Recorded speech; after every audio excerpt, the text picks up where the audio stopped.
you're from America, which I know the majority of my YouTube audience is, then I have some really exciting news to share with you, especially if you're planning to visit Palermo from next year. In this video, I'm also going to be diving deep into the real reaction behind the recent birthday celebrations of a certain Japanese billionaire, which was reported around the world. And also I'm going to share with you the perfect month for you to visit Palermo and just why that is. So let's get into today's news roundup, shall we? If you're based in America and you want to come to Palermo, currently you have to endure a stopover at Rome Airport. Now, this stopover can be anywhere from 1.5 hours up to 3 or 4 hours, depending on the plane connections.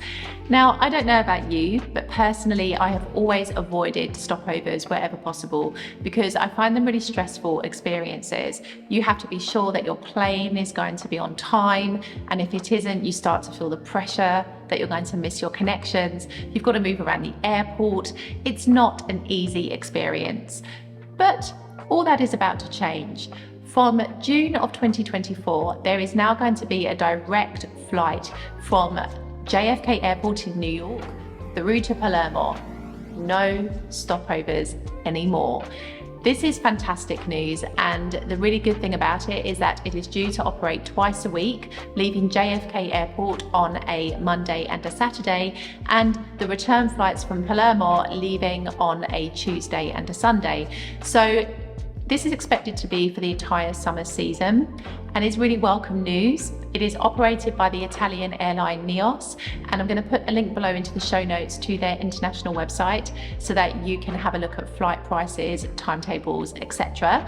Now, you might be wondering why this hasn't happened before, but the reality was United Airlines were in negotiations prior to the pandemic to operate a direct flight service from America to Palermo. However, the pandemic put paid to those plans. So this is the first solid established connection that has been formed post-pandemic to offer a direct service to those in America arriving here in Palermo. I think if you plan to visit Palermo, this is going to be a much more relaxing experience. No stopovers, one flight, and you are here in the beautiful capital city of Sicily. Unless you've been hiding under a rock, I'm sure you have seen that a certain Japanese billionaire, I can only really say his surname, I think, Nakajima, booked out Palermo last weekend for a 4-day birthday weekend along with 1,400 guests who he flew out from all around the world. Now, this was reported internationally. Even back in London, it made the headlines of some of the top newspapers back in the UK. And it's quite interesting because the reaction was rather mixed from the international press. Now, this birthday celebration meant that Nakajima booked out Teatro Massimo, which is one of the largest theatres in Europe and is a focal point for tourists and visitors to Palermo alike, as well as Theatre Politeama, which again is another really famous theatre which is a focal point for tourists. And he booked those out for private galas, concerts and events for his guests. At great expense, I should add.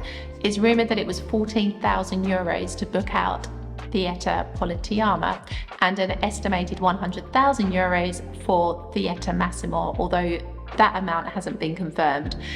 However, the mixed reviews came from international press, where they were reporting that residents were reported to be fuming and annoyed and angry that this Japanese billionaire has arrived in Palermo and is booking up their cultural spaces, meaning that concerts are delayed, etc., etc.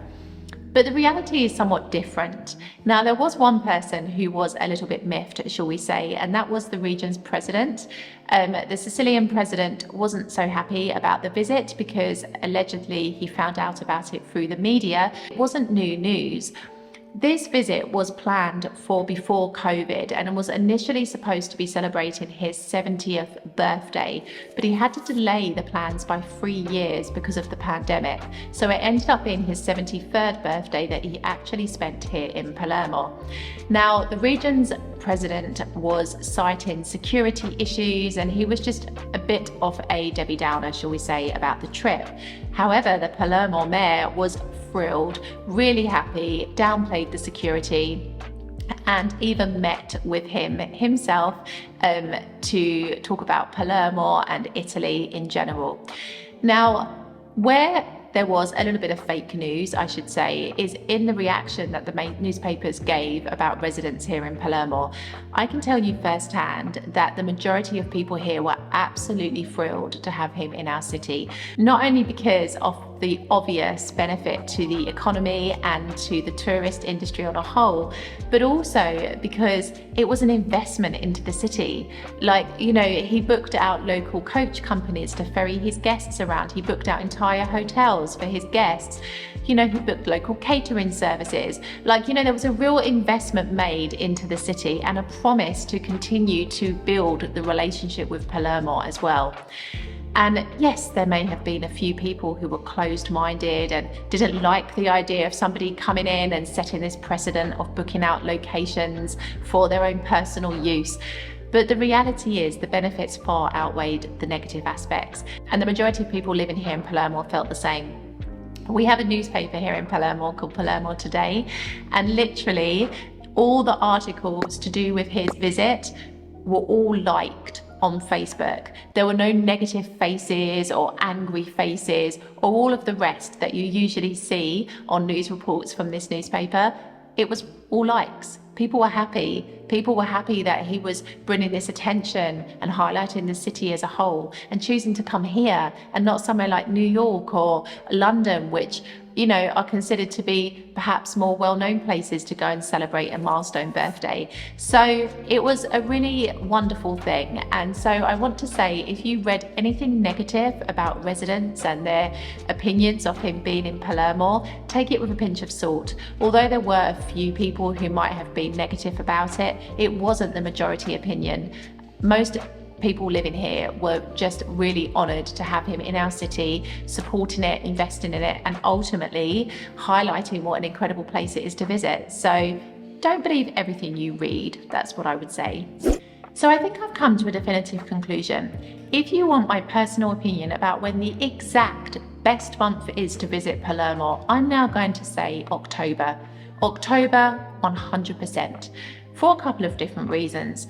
Firstly, as I always say, there are less tourists here in October, so you can actually see the true heart and soul of this city rather than it being full of people and you don't get to do that. But also, Mondello Beach is spectacular in October. The weather is still good enough to go and swim in the sea if you want to. That's amazing. But the third reason that has really cemented this as the perfect month to visit Palermo and Sicily in general is because of an annual festival that runs for the entire month of October called Vie Dei Tesori, which is an incredible initiative that I think is in its 17th year, if I remember well, which for the whole month of October you buy coupons to visit some hidden treasures and historical buildings that are normally closed or partly closed to visitors. It's an incredible arts and cultural event that aims to help people really discover the magic of Palermo and of other parts of Sicily as well, that they may not really previously have understood or known about. So this initiative has just closed for the 2023 season. And apparently it's been super successful and has actually reached pre-pandemic levels in terms of how well it's done. So if you want my personal opinion, I actually think October is the perfect month to come. I'm going to put a link below into the show notes to the festival's website in case you're interested about coming here next October. But it is an amazing initiative, and next year I too will be taking part in it because I didn't manage to do it this year. But it is incredible. You do get to see some incredible places, and it's an annual event that if you're here already, you can absolutely take advantage of.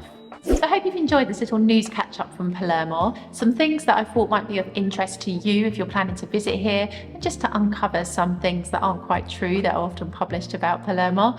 But if you are interested in learning more about this beautiful city, then I suggest you watch this video right here, where I dive a bit deeper into some things that you should know about before you come and visit Palermo. And I'll see you in the next video. Ciao for now.